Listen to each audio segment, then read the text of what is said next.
সকলোকে মোৰ ইউটিউব চেনেললৈ স্বাগতম জনাইছোঁ। ৰঙা ৰঙৰ লিখি থকা ছাবস্ক্ৰাইব বুটামটো ক্লিক কৰি দিব আৰু লগতে থকা বেল আইকনটো ক্লিক কৰি দিব। তেতিয়াহে মই দিয়া নতুন নতুন ভিডিঅ'বোৰ আপোনালোকে প্ৰথমতে চাবলৈ পাব। এখন হাবিত সিংহ শুই আছিলে। সি টোপনিত লাল কাল দি আছিলে। তেনেতে এটা নিগনি আহি তাৰ গাত উঠি গ'লহি।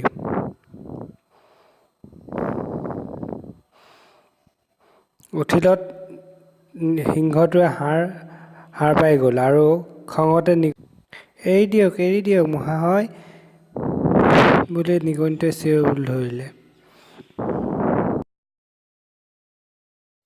তেতিয়া সিংহই ক'লে, তই মোৰ কেঁচা টোপনি কিয় ভাঙিলি? তোক আজি মই মাৰি পেলাম।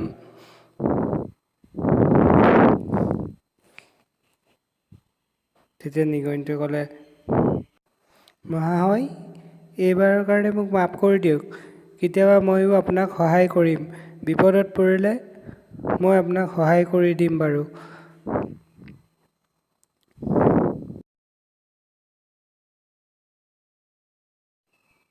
তেতিয়া সিংহই ক'লে, তই ইমান সৰু প্ৰাণীটোৱে মোক কি সহায় কৰিবি? মোৰ নিজৰে বহুত জোৰ আছে। মই কোনো বিপদতেই নপৰোঁ।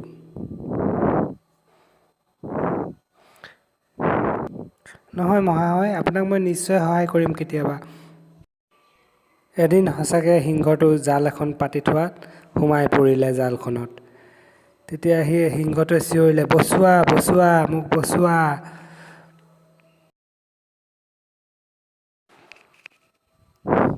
তেতিয়া নিগনিটো আহিলে।